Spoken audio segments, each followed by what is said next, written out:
sepenuhnya pada 36 ini. Dan saya imam yang satu, Romo Clement yang sebelah kiri itu, yang sebelah itu saya kenal lama beliau di Denpasar ya. Dan saya mengetahui Romo Matius Emmanuel ini mempunyai khotbah yang sangat berbobot. Saya selalu menyimak pelatihan khotbah beliau pada saat misa harian maupun misa hari Sabtu. Saya selalu datang hari Sabtu sore ya. Kita simak baik-baik mereka ya. Waktu untuk Romo silakan.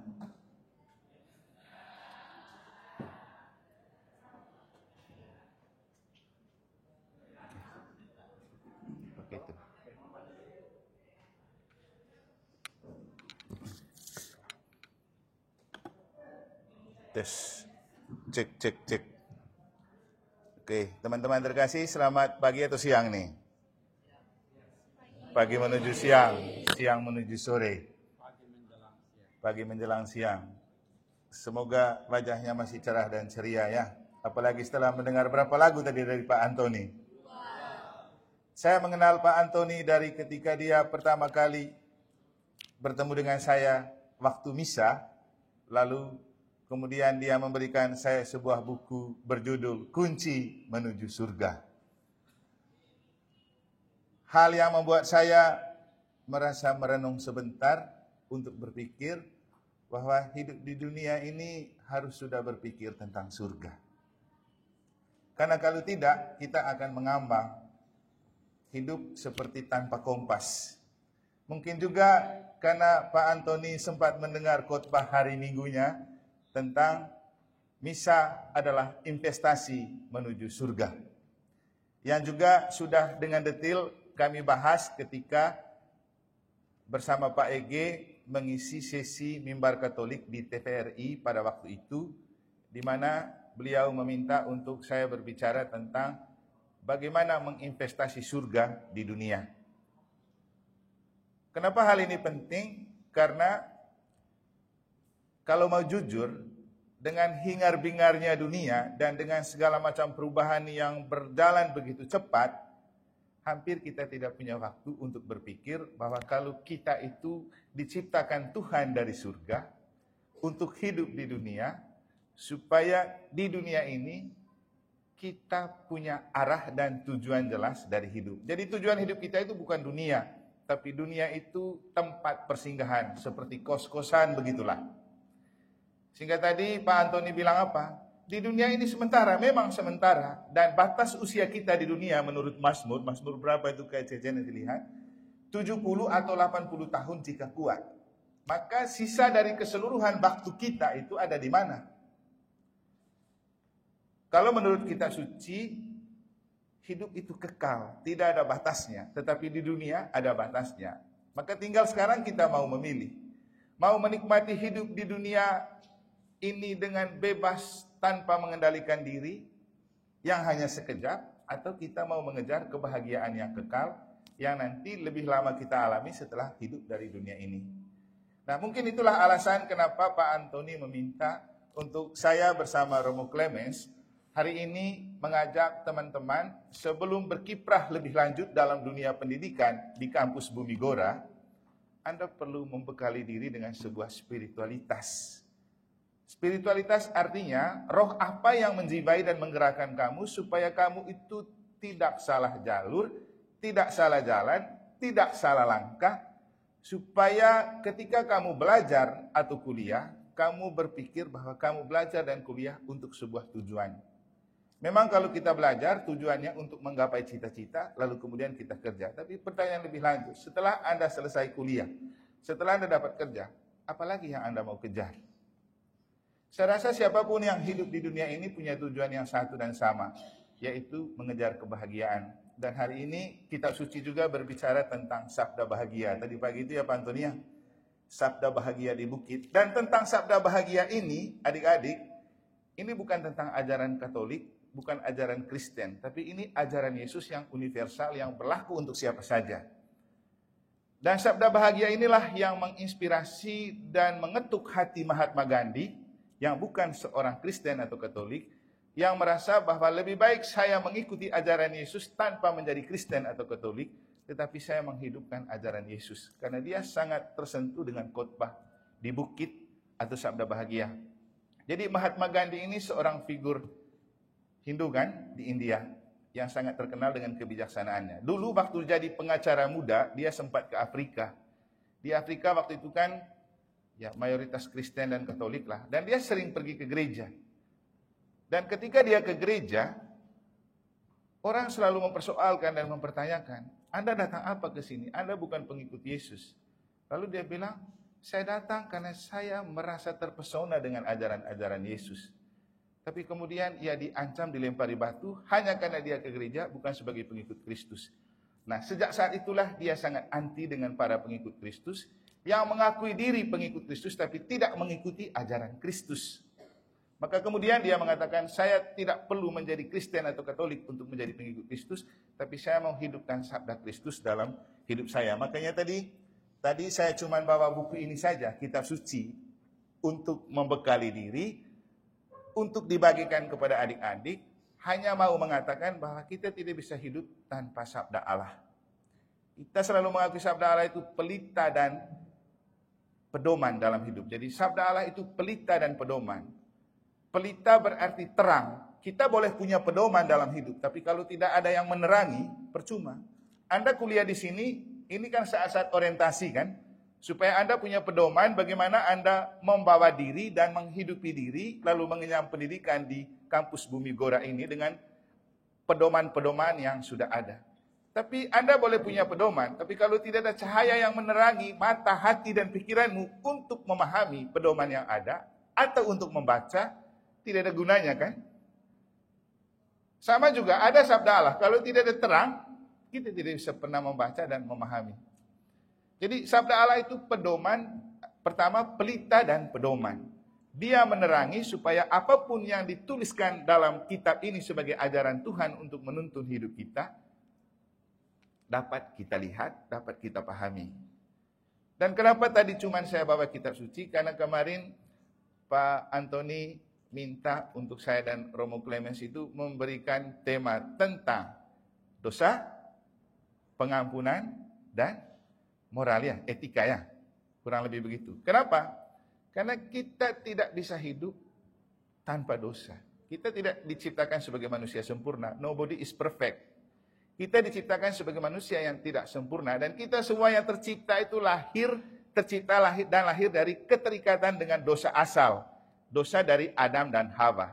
Jadi setiap manusia yang lahir dalam ketidaksempurnaan karena terlekat dengan dosa asal. Tapi oleh rahmat sakramen permandian, dosa itu dilepas dari kita dan kita menjadi manusia baru dalam Bapa, Putra, dan Roh Kudus. Tetapi kemudian tidak membuat kita hidup tanpa dosa. Kalau Santo Paulus bilang begini, di mana dosa bertambah, di sana rahmat berlimpah. Rahmat itu bekerja ketika kita berdosa, tapi kita tidak hidup untuk berdosa. Tuhan itu mencintai orang berdosa, tapi Tuhan tidak suka dan anti dengan dosa. Kenapa? Karena Tuhan tahu bahwa Dia menciptakan kita sebagai manusia yang tidak sempurna, pasti berdosa. Karena kalau kita tidak berdosa juga tidak ada gunanya Yesus mati di salib ya. Karena Yesus mati di salib untuk menebus dosa. Dengan ini tidak dimaksudkan bahwa kita hidup untuk menjadi penggemar dosa.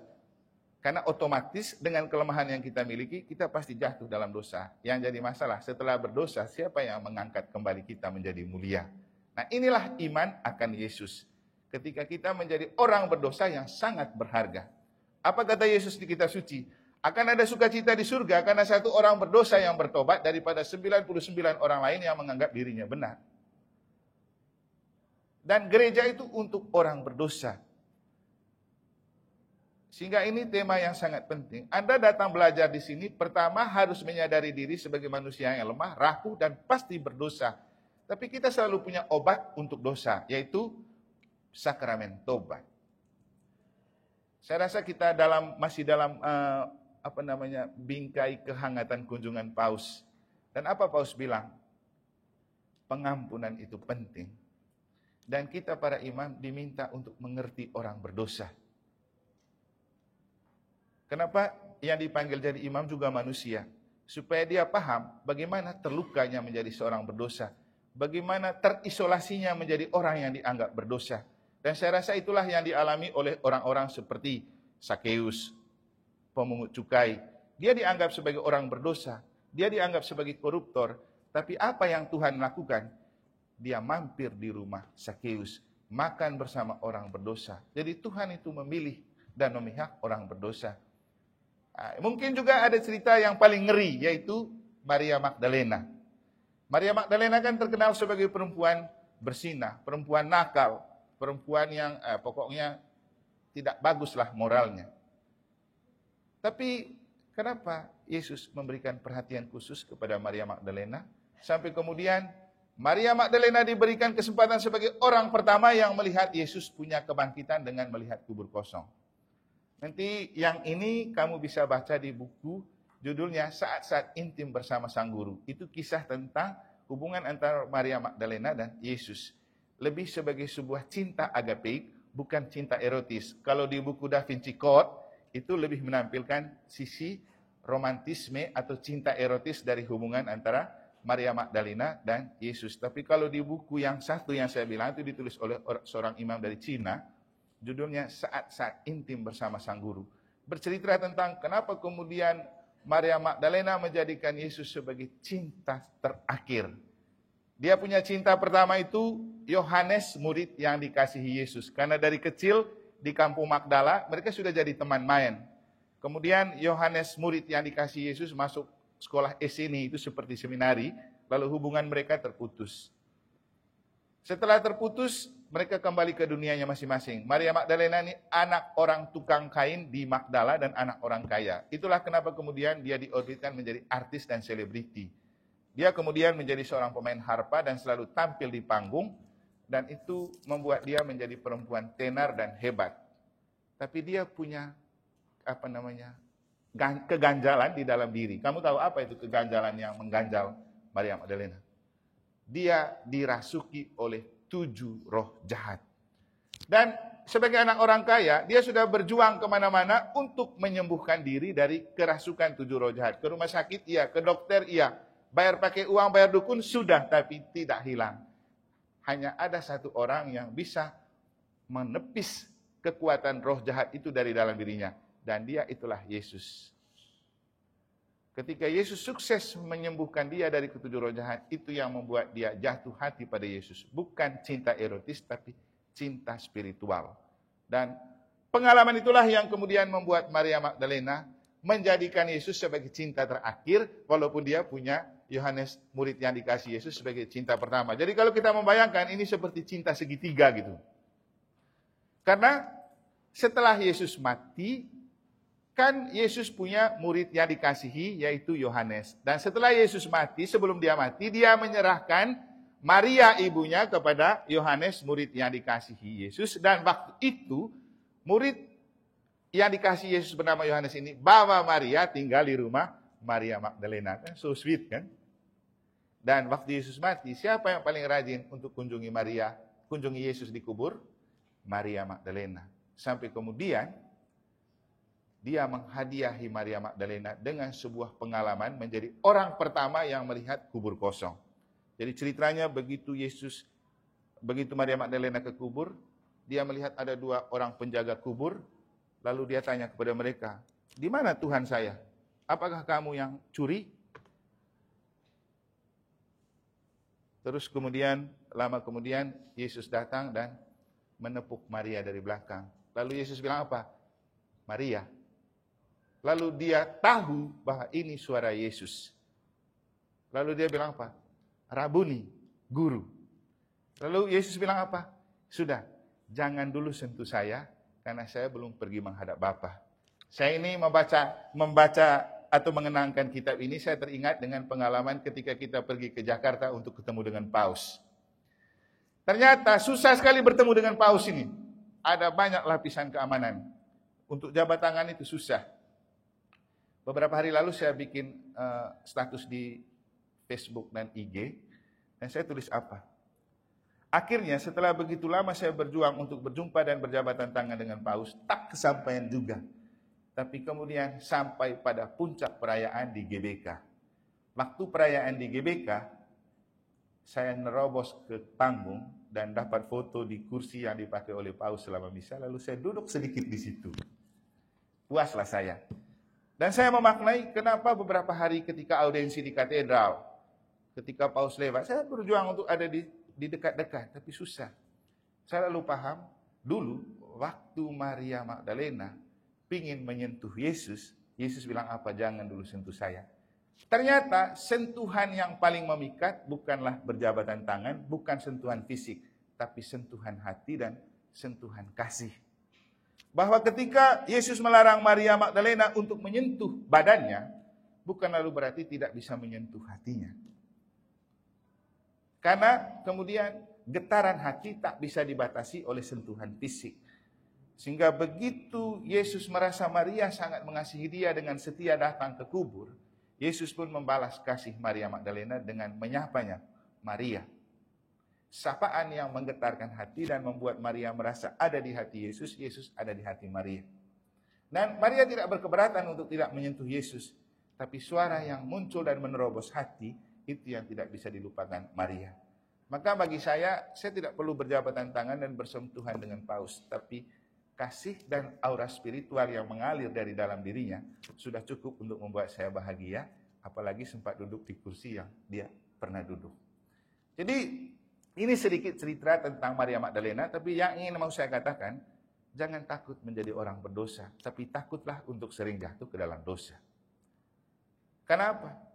Kita jatuh ke dalam dosa itu manusiawi. Mungkin ada pernah yang nonton sinetron, di mana Darius, salah satunya, kan dia artis Katolik kan, dia di film itu pernah mengatakan bahwa tidak ada orang yang bisa menjadi suci tanpa berbuat dosa.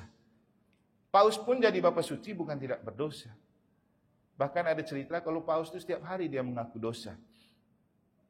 Karena saking merasa diri berdosa. Sebenarnya, yang paling penting itu rasa berdosa. Itu yang jauh lebih penting. Kita boleh berdosa atau jatuh dalam dosa, tapi kita belum tentu punya rasa berdosa. Kadang-kadang kita tidak tahu kalau kita sudah punya banyak dosa. Yang sering kita gampang tahu orang berdosa. Yang paling penting itu merasa diri berdosa. Itu sangat disukai oleh Tuhan. Bandingkan cerita ketika ada dua orang datang ke bait Allah dan berdoa. Cerita Yesus ini kan. Satu orang Farisi, satu orang berdosa. Orang Farisi ini berdoa, Tuhan saya tidak seperti dia ini, tidak seperti dia itu. Saya wajib memberi perpuluhan. Saya berbuat baik. Saya berdoa. Saya tidak seperti mereka itu. Tiba-tiba satu orang berdosa datang dan bilang, Tuhan ampunilah aku orang berdosa. Yesus bilang apa? Siapa yang doanya diterima Tuhan? Orang yang datang berdoa untuk mengakui diri berdosa. Bukan dia yang mengakui orang berdosa, tapi menganggap diri suci dan kudus. Jadi kita kembali ke tema. Kita pasti berdosa, karena kita lemah dan rapuh. Tapi jangan takut menjadi orang berdosa, walaupun harus takut berbuat dosa. Karena Tuhan cinta dengan orang berdosa yang kemudian kembali kepada Tuhan. Jalan kembali kepada Tuhan itu yang dinamakan dengan pertobatan. Bertobat tidak sama dengan kapok. Selalu saya bilang begitu. Kalau kapok itu ya sudah tidak akan melakukan lagi. Tapi kalau bertobat, kita mengakui dosa saat ini, pasti besok kita jatuh lagi dalam dosa yang sama. Tapi yang paling penting dari pertobatan itu merasa berdosa dan kembali kepada Tuhan.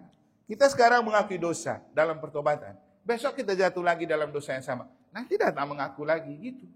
Jadi pertobatan tidak sama dengan kapok. Dan pertobatan paling penting itu merasa bahwa setelah berdosa Tuhan Maha Rahim mengampuni dan tetap menerima saya. Itu paling penting. Sehingga yang paling penting dari sakramen tobat bukan soal berapa banyak dosa, berapa sering dosa. Tapi Anda merasa setelah berdosa perlu berbalik dan kembali kepada Tuhan. Nah, efek lebih jauh dari pertobatan memang diharapkan ada perbaikan moral, etika, tingkah laku, akhlak. Tapi lagi-lagi, memperbaiki diri itu adalah perjuangan manusiawi yang tidak bisa sempurna kalau kita tidak pernah membiarkan Tuhan ikut bekerja di dalamnya. Jadi soal perbaikan moral, perbaikan etika, itu sangat bergantung bukan hanya kepiawaian dan kehebatan kita pribadi, tapi bagaimana kita membiarkan Tuhan bekerja di dalam pribadi kita. Anda mau menjadi pribadi yang hebat, pribadi yang sukses, tidak cukup dengan kemampuan intelek. Kita perlu bantuan Tuhan dan doa. Dan saya pikir inilah kenapa Pak Antoni dan kawan-kawan di kampus ini ingin memulai kiprah Anda di sini dengan menyentuh spiritualitas hidup rohani. Supaya Anda menyadari bahwa sehebat apapun kemampuan intelektual kita, tanpa diimbangi oleh emotional clearance dan spiritual clearance, kita tidak akan pernah sukses. Waktu saya mengadakan misa pembukaan untuk anak-anak pelajar di Mataram, saya menekankan kepada mereka bahwa pelajar, tugas utamanya belajar, sama dengan mahasiswa. Apalagi kamu nih mahasiswa, lebih dari siswa. Jadi tugas utamanya belajar, tapi jangan juga hanya mengandalkan kemampuan intelek. Anda perlu tahu, orang hebat adalah orang yang bisa memakai intelek, emosi, dan spiritual. Dan itulah yang Anda perlu bangun di sini. Kemampuan intelek dengan pengetahuan, emosi dengan iman, emosi dengan kepribadian, dan spiritualitas dengan iman. Jadi orang bilang orang sukses harus punya IQ bagus, EQ bagus, SQ bagus. Nah, saya kasih contoh begini. Anda tahu Steve Jobs. Steve Jobs itu kan penemu dan pencipta Apple kan? Siapa yang meragukan kemampuan inteleknya? Tapi dia punya masalah terbesar dalam hidupnya dan dalam keluarganya. Terakhir, istrinya mati bunuh diri. Kenapa? Kehausan cinta dan perhatian dari suaminya. Dia terlalu banyak berkiprah dengan pembuatan Apple, tapi dia lupa memperhatikan istri, menyayangi istri, akhirnya istrinya mati bunuh diri. Masalah emosi, masalah spiritualitas. Nah, kembali ke cerita saya pribadi. Dulu waktu kuliah, mulai dari, ini kan bicara pendidikan, dan untuk berbicara dan mengatakan kepada kamu tentang dosa, pertobatan, dan etika. Yang kemudian saya rangkaikan dengan penting punya IQ, EQ, dan SQ. Saya di dunia akademik, mulai dari SD saya pas-pasan kemampuan saya, tidak masuk 3 besar. Begitu SMP sudah mulai masuk 10 besar. Begitu seminari menengah, saya sudah mulai masuk 3 besar. Ketika perguruan tinggi, ya saya masuk di tetap 3 besar, dan kemudian bukan untuk menyombongkan diri, hanya untuk men-sharingkannya. Saya kemudian lulusan cum laude. Saya menemukan bukan karena kepintaran, tapi karena bantuan Tuhan. Karena apa? Setiap kali saya ujian, saya titip pesan kepada orang tua, tolong berdoa novena untuk ujian saya. Dan saya sendiri selalu buat novena sebelum saya ujian. Doanya bagaimana? Tuhan yang menciptakan saya kemampuan. Tuhan lebih tahu kemampuan saya. Tuhan juga sudah lihat saya belajar sekemampuan saya. Tapi dengan diktat setumpuk ini, ujian hanya 3 nomor, pasti Tuhan tahu juga kemampuan saya terbatas. Maka terakhir saya mohon Roh Kudus untuk menuntun dan menguatkan saya supaya apapun yang saya sudah pelajari tidak sia-sia dan bisa saya pakai untuk menjawab ujian. Hasilnya ya lulusan cum laude, dan ada satu mata kuliah yang paling sulit yang buat teman-teman banyak hair itu. Namanya epistemologi dan metafisika. Dan untuk mata kuliah ini dosennya orang Polandia, teman kelasnya Paus Yohanes Paulus II. Dan saya malah dapat 10 dari mata kuliah itu. Padahal sebelumnya saya sudah sempat untuk minta istirahat karena saya pening sekali rasanya belajar filsafat itu. Tapi kemudian pembina bilang coba bertahan, belajar, berdoa, akhirnya bertahan sampai akhir. Dan ada satu cerita menarik waktu SMA.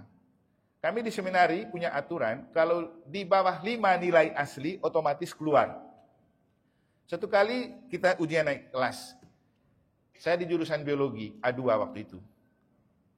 Setiap hari bersaing dengan teman yang keponakannya perfect kami waktu itu, di juara 1, 2, 3 gitu. Begitu ujian kenaikan kelas, kagetlah perfect ini karena melihat hasil asli dari mata pelajaran matematika itu 2. Kaget dia, saya tidak tahu. Kemudian dia panggil, dia bilang, Eman, kamu ini dapat 2, dan itu aturan di seminari sudah keluar. Terpukul memang saya. Lalu saya bilang, ya mana-mana sudah, Pater. Tapi begini, saya akan tahu kemampuanmu. Mungkin karena tertukar dengan teman, makanya kamu dapat nilai begini, atau gurunya salah periksa, atau kamu salah kerja. Terus bagaimana, Pater? Ya begini saja. Nanti kamu pergi cari guru bidang studi, cek lagi kamu punya nilai yang sebenarnya. Begitu saya pergi cek, gurunya sudah pergi libur. Lalu saya kembali lagi, Pater, gurunya sudah pergi libur. Bagaimana sudah ini? Ya sudah, kamu tetap pulang libur. Nanti pulang libur kamu tanya nilaimu itu berapa sih sebenarnya. Tapi itu tidak jadi alasan kamu keluar dari seminari. Wah, senanglah saya. Terakhir kemudian tiba-tiba dapat nilai. Sudahlah, mau dapat berapa yang penting saya selamat. Inilah kekuatan doa. Kalau Tuhan tidak bekerja, tidak mungkin Pater berpikir bijaksana untuk tidak mempersoalkan itu sebagai nilai yang membuat saya harus keluar. Tapi karena Tuhan bekerja, maka hal yang tidak mungkin selalu dimungkinkan oleh Tuhan. Jadi mungkin ini beberapa hal yang bisa saya bagikan. Selanjutnya nanti akan disampaikan oleh Romo Clemens tentang bagaimana menjadi seorang mahasiswa yang bukan tanpa dosa, tetapi juga kita butuh pertobatan, dan pertobatan membuat kita memelihara moral dan etika. Karena kalau kita tidak punya etika dan moral yang bagus, sepintar apapun otak kita, lalu kita menjadi pribadi yang tidak berharga. Dan saya rasa inilah kekuatan kekristenisasi kita dan kekristenan kita dan kekatolikan kita. Kenapa? Kita punya Yesus. Yesus ini orang yang sangat hebat. Apanya yang membuat Yesus hebat? Karena dia mengajarkan kasih. Kasih terhadap Tuhan dan kasih terhadap sesama.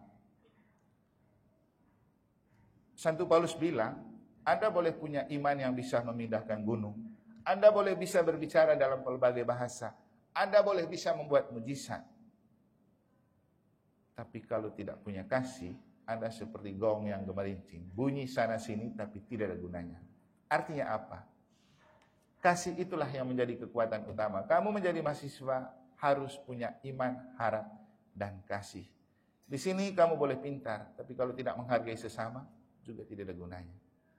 Di sini kamu boleh punya IP bagus-bagus dan nilai bagus-bagus, tapi kalau kamu tidak menyapa sesama, tidak ada artinya.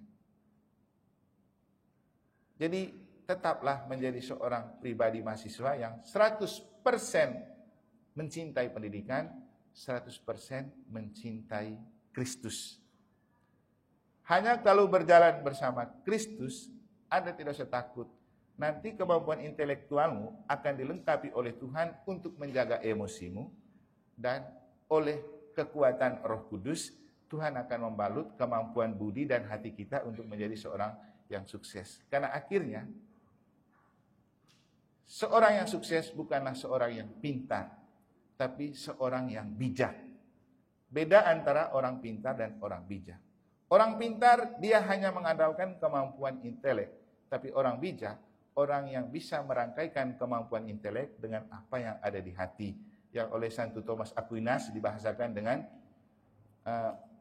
orang bijak adalah adequatio res et intellecto. Orang yang mampu merangkaikan dan menyesuaikan apa yang ada dalam otaknya dan ada dalam hatinya. Dalam pengetahuan dan dalam iman.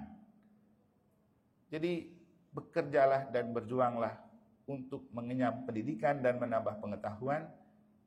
Jangan lupa pakai hati, jangan lupa biarkan Tuhan bekerja.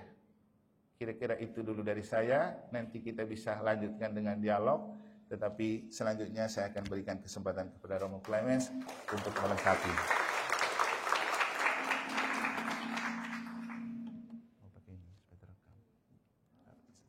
Kalimat pertama, Romo Martinus tadi menjelaskan kita harus senantiasa bertobat.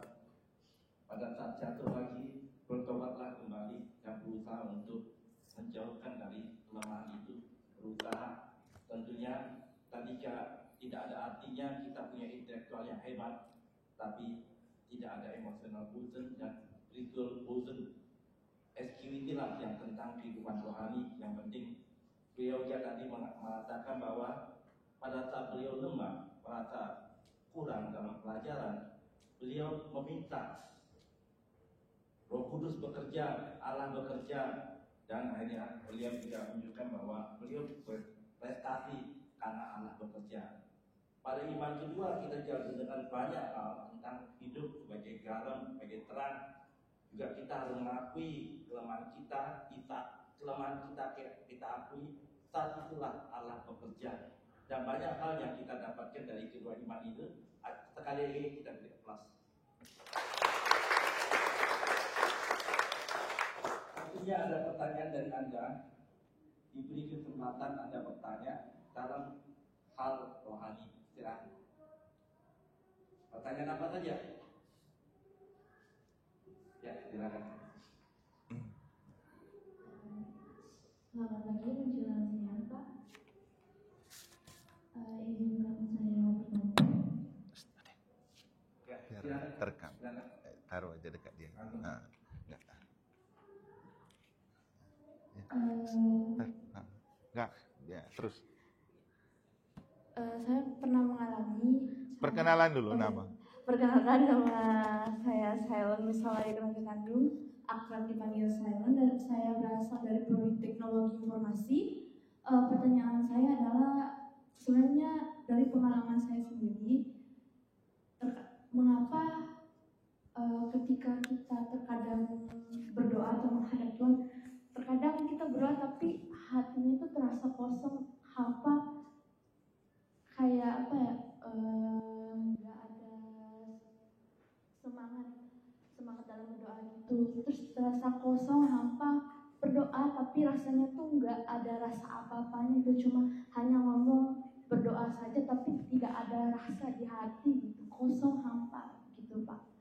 Hal apa yang menyebabkan terjadi seperti itu? Itu pertanyaan saya, Pak. Ada lagi?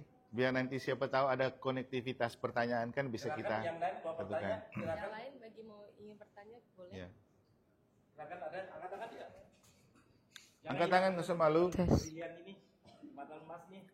Iya. Nggak ada. Ya. Oke. Atur, Bos. Sambil tunggu ya. Oke.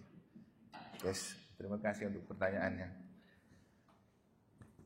Saya rasa doa yang paling hebat itu ketika kita menyampaikan saat kita merasa hampa. Karena untuk itulah kita berdoa ketika menemukan kehampaan dalam hidup, kita membiarkan Tuhan mengisi kehidupan kita. Tapi juga mungkin berangkat dari kenyataan begini. Kita berdoa kalau kita ada kebutuhan. Sehingga ketika kita berdoa dan kita dipaksa berdoa, tapi kita belum ada kebutuhan, pada saat itulah kita merasa ada kehampaan di dalam diri ya. Mungkin juga karena orang tua suruh berdoa, ya terpaksa kita berdoa. Mungkin juga karena orang lain menyuruh berdoa, kita terpaksa berdoa. Tapi kalau kita berdoa sebagai sebuah inisiatif, dan tetap kita merasakan kehampaan, maka perlu membangun kesadaran berdoa. Itu pentingnya. Seperti tadi yang kita bilang, berdoa itu ekspresi iman, dan itu lebih pada spirituality coherence. Tapi kita tidak bisa membangun kerohanian di atas, di awang-awang begitu. Harus dibangun di atas dasar kesadaran dan hati. Makanya kalau dalam ajaran Katolik itu, kita tidak bisa membangun iman tanpa dibangun di atas intelek. Namanya fides et ratio. Fides itu tentang iman, ratio itu tentang akal budi. Maka seluruh ajaran gereja Katolik perlu dibangun di atas dasar akal budi. Nah, inilah kenapa kemudian dalam gereja Katolik itu seorang menjadi pewarta, pengkhotbah atau jadi imam itu perlu dibangun di atas pendidikan yang lama. Kami ini kayak saya saja 13 tahun belajar sebelum jadi imam. Dan dibangun di atas pengetahuan-pengetahuan normal seperti yang Anda dapat, mulai dari SD, SMP, SMA. Lalu nanti sebelum kita belajar teologi dan spiritual, kita perlu dibangun di atas dasar filsafat. Filsafat, ilmu, sebenarnya filsafat itu berasal dari kata philos dan sophos, artinya mencintai kebijaksanaan. Bukan soal teoritis terlalu tinggi seperti Rocky Gerung mereka itu, bukan itu filsafat. Ketika kita berbicara tinggi, hebat dengan idealisme dan banyak pandangan, lalu orang bilang dia seorang filsuf. Tapi sejatinya, filsuf itu orang yang, kata Romo Clemens tadi, orang yang bisa rendah hati, karena dia sudah bisa bersikap bijaksana. Tadi saya sudah singgung, bijaksana artinya kemampuan merangkaikan apa yang ada di otak dan apa yang ada di hati. Itulah seorang filsuf. Makanya filsuf besar seperti Santo Agustinus kayaknya ya, dia bilang kunci sukses dalam hidup adalah 1, rendah hati, 2, rendah hati, 3, rendah hati. Ketika kita bicara rendah hati, maka satu hal yang perlu kita tahu, kita harus tidak boleh mati rasa. Nah, tadi cerita tentang kehampaan itu kan bisa jadi karena kita seperti seolah-olah mati rasa kan. Nah, maka bangkitkan rasa itu dulu. Kenapa saya berdoa dan untuk apa saya berdoa? Jadi membangun kesadaran dalam iman. Bertanya, kalau kita tidak menemukan mengapa dan untuk apa kita berdoa, memang kita merasa hampa. Maka saya rasa ini pertanyaan baik untuk membuat adik-adik dan kami semua juga menyadari, emangnya doa itu apa sih? Mengapa dan untuk apa kita berdoa? Supaya juga tidak terjebak dalam agama sebagai sebuah rutinitas yang dilakukan tanpa kita sadar mengapa kita melakukan begitu. Misalnya satu hari berdoa berapa kali? Ya, akhirnya kita berdoa berapa kali sesuai dengan jumlah angka, tapi kita tidak tahu mengapa dan untuk apa kita berdoa. Jadi cerita tentang doa ini sebenarnya berbicara tentang keterbukaan hati karena kita percaya Tuhan adalah penyelenggara kehidupan. Karena kita percaya Tuhan pemilik dan penyelenggara kehidupan, makanya kita membuka hati kepada Tuhan supaya Tuhan bekerja di dalam diri kita. Jadi kita berdoa karena kita punya iman. Kalau kita berdoa tanpa punya iman, namanya dukun. Dukun juga berdoa kan? Tapi kepada siapa tujuannya mereka berdoa? Kita tidak tahu. Kita tidak tahu kan, mau ke Tuhan atau ke hantu. Apalagi kalau dukunnya komat kamit dan kita tidak tahu isinya. Mungkin dia sedang mengutuk kita, mana kita tahu. Tapi kalau dalam gereja Katolik, jelas. Mengapa, apa itu doa, mengapa dan untuk apa kita berdoa. Dan itu diajarkan oleh Yesus sendiri. Yesus itu Tuhan. Tapi dia ajak dan ajar murid-muridnya berdoa. Mungkin dalam Injil kemarin ya Pak Antonia, ketika Yesus mau memilih 12 rasul, dia pergi ke bukit semalam suntuk, dia berdoa. Minta petunjuk Tuhan Bapa untuk memberikan pilihan-pilihan yang terbaik bagi dia memilih rasulnya. Nah, kemarin dalam khotbah saya bilang, tetap juga kecolongan. Karena apa? Hasilnya malah dapat Yudas pengkhianat itu. Padahal sudah didahului doa. Tapi itu kan menunjukkan bahwa ketika kita berdoa, tidak semua hal yang kita doakan itu terjawab. Lalu kenapa, apa yang harus kita buat ketika doa kita tidak terjawab? Lalu kita mundur dan tidak usah berdoa? Bukan. Tetap berdoa. Karena doa paling penting adalah komunikasi dan dialog yang kita bangun untuk kita selalu berhubungan dengan Tuhan. Itu konsepnya. Doa adalah komunikasi yang perlu kita bangun untuk kita selalu berdialog dengan Tuhan. Semakin sering kita berdialog dan berkomunikasi dengan Tuhan, semakin kita dekat dengan Tuhan dan Tuhan dekat dengan kita. Sama dengan begini. Anda punya pacar. Kalau sering Anda berkomunikasi dan berdialog, maka rasa sayang itu akan makin tumbuh pada pacarmu. Dan tumbuhnya rasa sayang membuat kamu makin mengenal dan makin menyayangi. Makanya ada bahasa, dikenal maka disayang. Tidak dikenal maka tidak disayang. Tuhan kita juga harus kita kenal supaya kita sayang Tuhan kita dalam doa. Kalau kita tidak kenal Tuhan kita juga, ya, doanya seperti itu. Kita berdoa tapi kita rasa hampa. Kenapa? Kita tidak tahu Tuhan itu siapa, dengar gak doa kita. Dan yang Tuhan yang kepadanya kita berdoa itu seperti apa.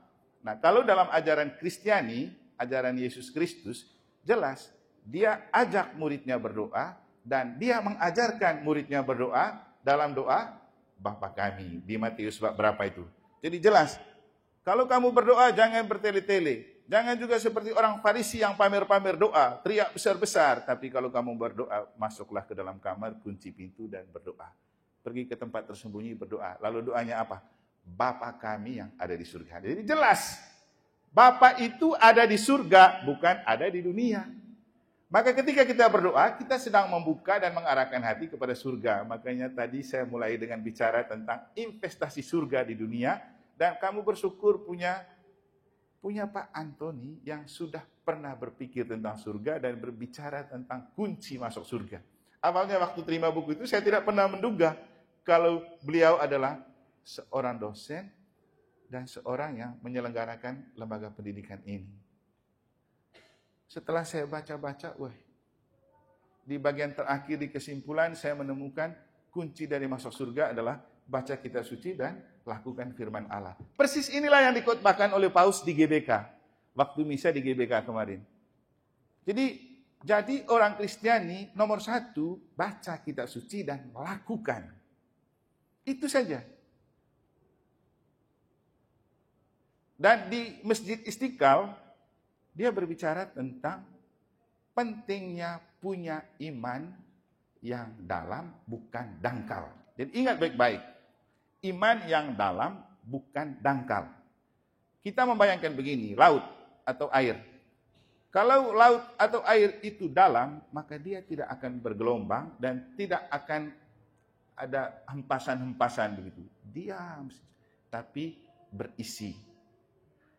Dan Paus bilang, orang yang beriman dalam, dia akan masuk ke inti terdalam dari ajaran iman, maka di sana pasti dia menemukan bahwa semua agama mengajarkan kasih dan perdamaian.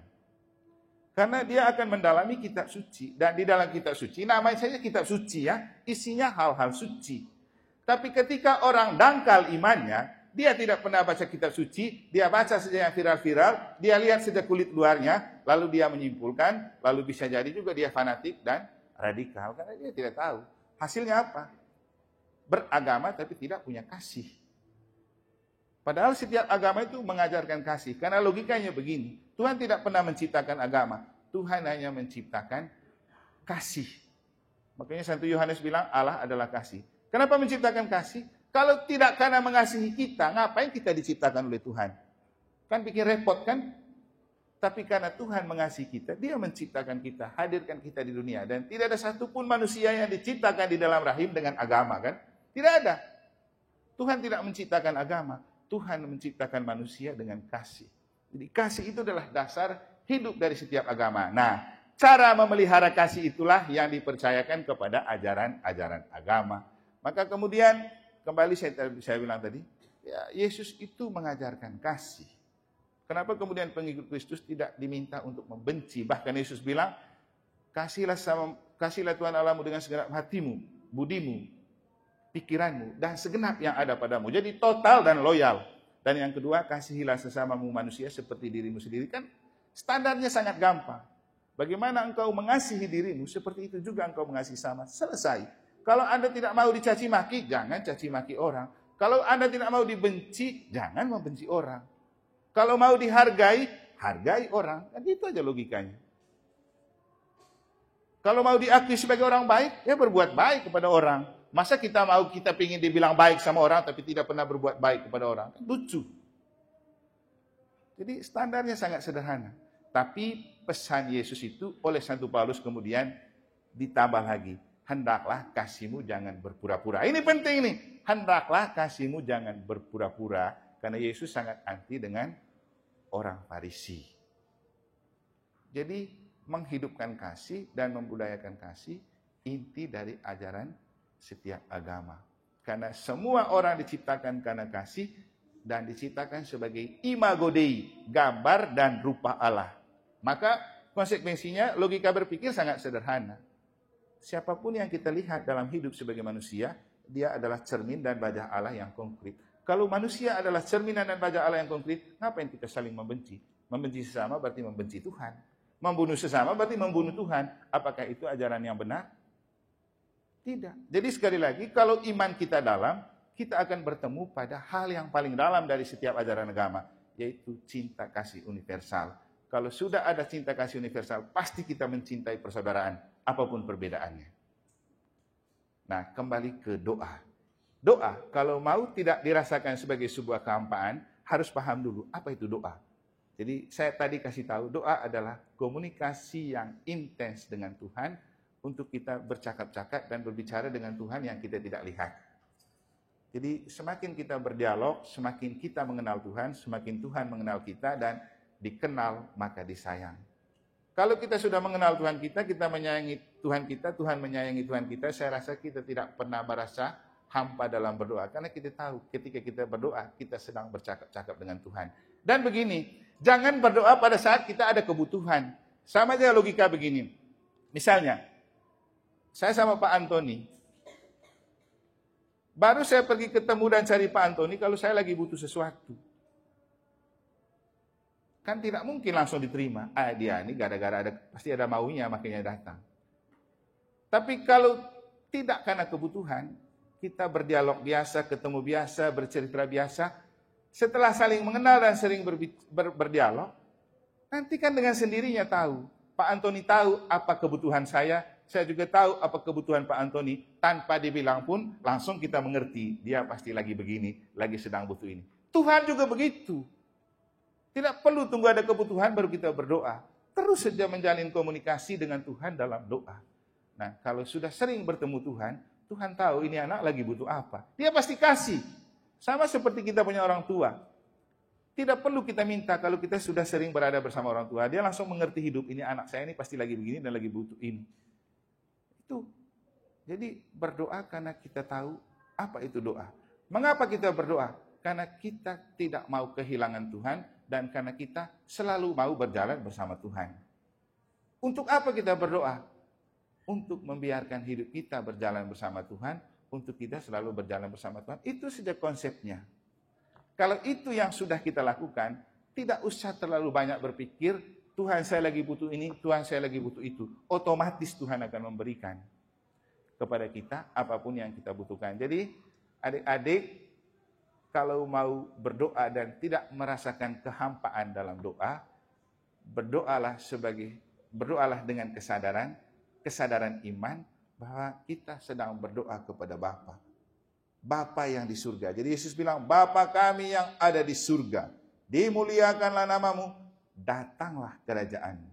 Jadi jelas Bapanya ada di surga, kita minta dia datang. Datanglah kerajaanmu, jadilah kehendakmu di bumi, di tempat kita hidup, seperti di surga. Kita mengharapkan suasana surga itu ada di bumi. Surga selalu didefinisikan dengan kondisi yang membahagiakan, kondisi penuh sukacita, kondisi tanpa kekurangan. Kita mau kenyataan itu ada di bumi ini, maka kita mohon kepada Tuhan supaya dia turun ke dunia. Untuk apa ke dunia? Bukan hanya untuk urus kita saja, tapi juga urus orang-orang lain di sekitar kita. Jadi itu kemudian, karena apa? Tuhan tidak pernah pilih kasih. Nanti baru kita tambahkan, saya berdoa tidak hanya untuk saya, tapi juga untuk teman saya. Saya itu diajarin sama bapak saya begini, kalau kamu berdoa, jangan berdoa untuk diri sendiri dan kebutuhan sendiri. Berdoa untuk orang dan untuk kebutuhan orang. Dan ia tunjukkan itu, kalau dia angkat doa, dia tidak pernah doa untuk kita punya keluarga. Berdoa untuk orang, karena dia percaya, dengan kita berdoa untuk orang, Tuhan tahu kita juga sedang berdoa untuk kita. Nanti juga orang berdoa untuk kita. Nah akhirnya, adik-adik melihat, siapa itu Pak Antoni? Apa yang kurang dalam dirinya kalau kita mau bicara kan? Tinggi, ganteng, apa-apa sudah prestasi, sudah gelar, sudah banyak. Tapi setiap hari ikut misa harian. Mengapa dan ada apa? Apa yang mau dicari? Nanti adik-adik dalam usia bertumbuh dan berkembang dan akan makin menemukan ternyata titik terakhir dari kehidupan itu ada di mana. Bukan pada prestasi, bukan pada mengumpulkan banyak harta duniawi, tapi pada kebahagiaan batin. Kita boleh punya prestasi tinggi, tapi kalau tidak pernah bahagia, percuma. Kita boleh punya jabatan banyak, boleh punya pendapatan banyak, tapi kalau hati tidak bahagia, percuma. Dan bahagia itu apa? Bahagia itu anugerah Tuhan. Salah satu dari 7 karunia roh adalah sukacita dan kebahagiaan. Dan kembali ke sabda bahagia. Jadi sabda bahagia itu sabda Tuhan. Itulah yang kemudian membuat Mahatma Gandhi merasa bahagia dengan hidupnya. Bukan karena dia menjadi seorang bijak yang hebat dan tenar, tapi karena sabda bahagia yang dia percaya dari yang dikatakan oleh Yesus dalam Injil, dalam kitab suci. Semoga bisa terjawab ya. Jadi kalau mau tidak merasakan kehampaan dalam doa, doalah dengan kesadaran bahwa saya berdoa untuk saya menjalin dan membina komunikasi yang intim dengan Tuhan, supaya saya selalu merasa hidup bersama Tuhan, Tuhan bersama saya. Amin. Amin? Oke, mungkin Romo Clemens menambahkan. Kita telah mendengarkan waktu kita lebih panjang dari yang lain, tapi sangat berarti. Saya ingat, jangan dulu. Saya ingat tentang firman Allah. Iblis itu berpengaung-ngaung berkeliling siap menerkam. Senjata kita adalah doa dan iman. Tadi kita mendengar tentang bagaimana doa itu penting, iman itu juga penting, tentang pertobatan itu penting, kasih. Itulah bagian yang saya lihat ada di seluruh Alkitab itu, kasih itu juga ya. Ya, jadi kita sudah dapat banyak, dan ingat kita berusaha jauh dari perbuatan dosa, karena kapan saja kita bisa diambil, besok, lusa, 1 jam, 2 jam, 10 tahun, kita tidak pernah tahu. Karena hari Tuhan tidak seperti hari kita. Kita meninggal adalah hari kita tidak tahu kapannya. Dan kita tahu tadi, asalkan kita mengakui, kita mau bertobat, Allah merubah kita. Jadi dia Allah yang maha pengasih, dia Allah yang peduli. Nanti kita akan foto bersama dengan Pak Imam ini. Tapi seperti saya katakan tadi, saya akan menyanyikan 3 lagu yang saya buat sendiri. Ini lagu yang saya akan persembahkan, kemudian kita foto bersama. Pendek kata, kurang lebih dalam acara ini, saya atas nama Civitas Akademika mohon maaf yang sebesar-besarnya pada Anda semua dan juga para imam yang bersedia memberikan waktu hadir. Saya akan menyajikan sebuah lagu tentang bahwa Dia Allah yang peduli. Ini saya buat, ada banyak puluhan lagu, ini salah satu di antaranya.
Pertanyaan yang bisa dijawab dari saya begini. Sebutkan 3 suasana di mana kamu merasakan surga itu sedang menyelimuti dirimu di dunia. Ayo. Tadi sempat saya singgung kan, surga itu seperti apa? Sebutkan 3 suasana hati atau dirimu yang membuat kamu merasa bahwa kamu itu sedang seperti ada di surga. Nah, kalau tidak bisa jawab berarti kamu mati rasa. Sini, ke sini. Kan langsung ambil ini nanti. Kalau yang biasa-biasa kan surga ada di telapak kaki ibu, surga ada di wajahmu. Jawabannya?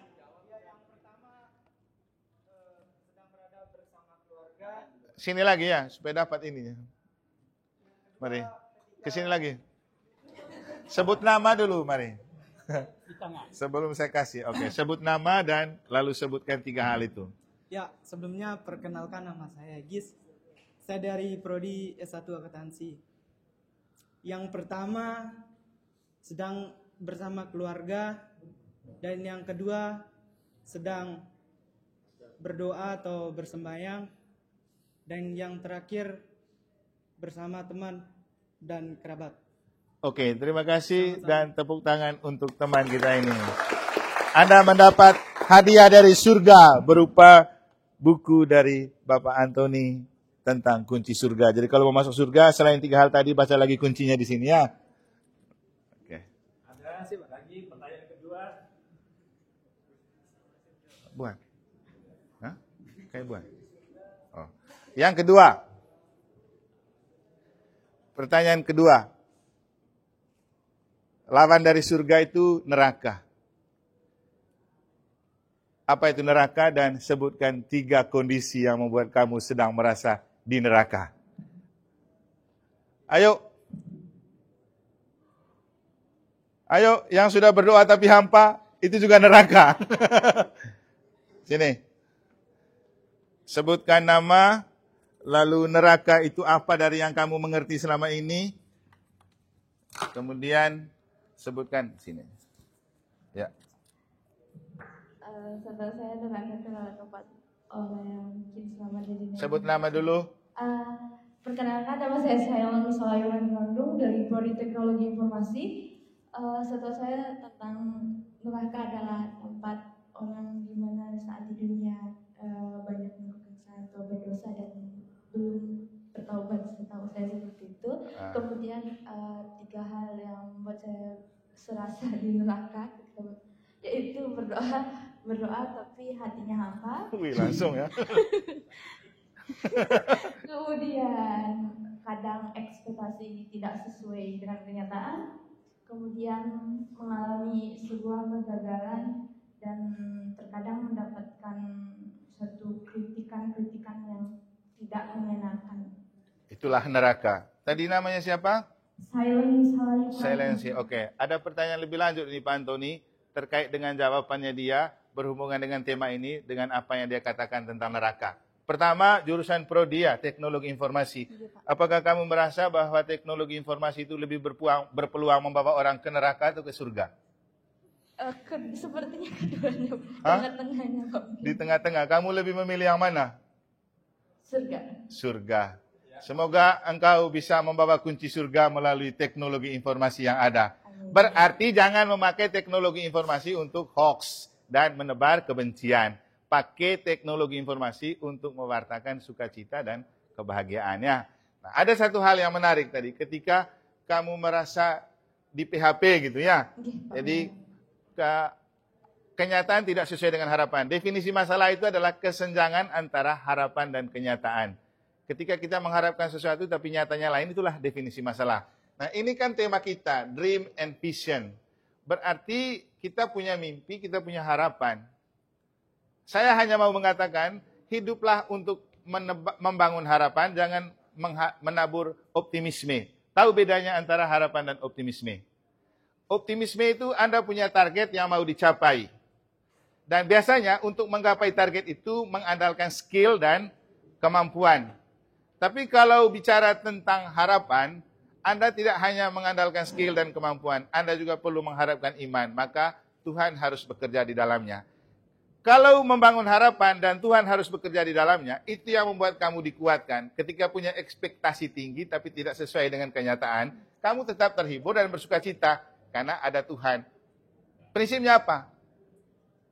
Tuhan punya waktu yang indah untuk memberikan yang terbaik kepada kita. Karena segala sesuatu ada waktunya. Mungkin pada saat ini kita merasa itu waktu terbaik, rahmat itu diberikan kepada kita. Tapi menurut Tuhan, sabar dulu, beri dulu orang lainnya. Nanti ada waktu yang pas untuk kamu.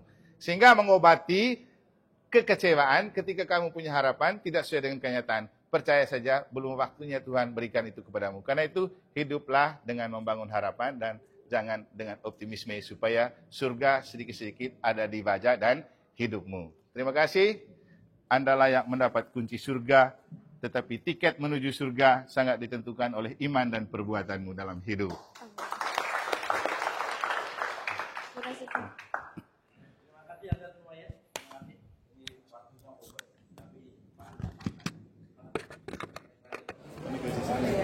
Kita sedang di kampus Bumi Gora.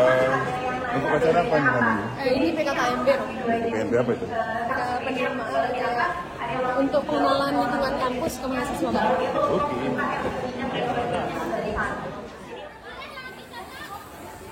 Tadi yang belum maju ya kakak.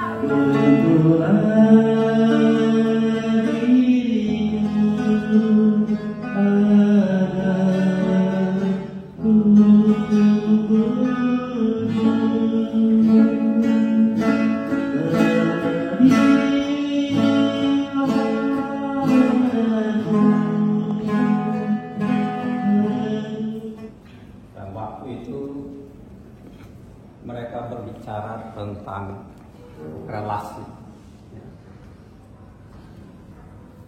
relasi di antara mereka untuk bisa sampai pada menentukan pilihan. Dan pernah juga saya diminta baik.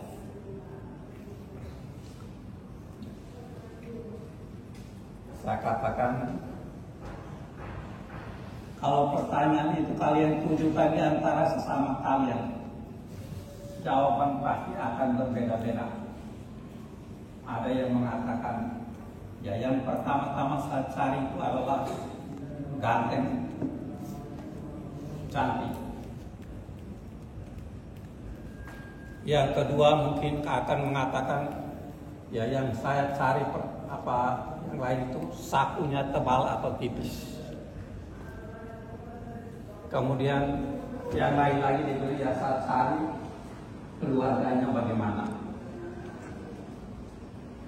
Lalu ketika dia datang, ya dia bawa apa? Oke, mulai suasana siang di kampus Bumi Gora bersama Nyai Cici yang memberikan pencerahan. Ada Bentarnya Bapak tidak ada, Ibu. jadi yang pakai mobil kecil ya, tidak ada, mobil bentarnya tidak keluar ya. Jadi ada tanda-tanda dikit-dikit dulu. Oke.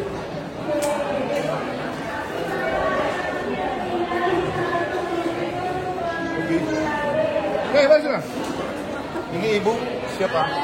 Gubernur dari bagian keuangan Bumi Gora. Bumi Gora. Ada supaya masuk di sini. Keuangan juga. Dari muka uang semua.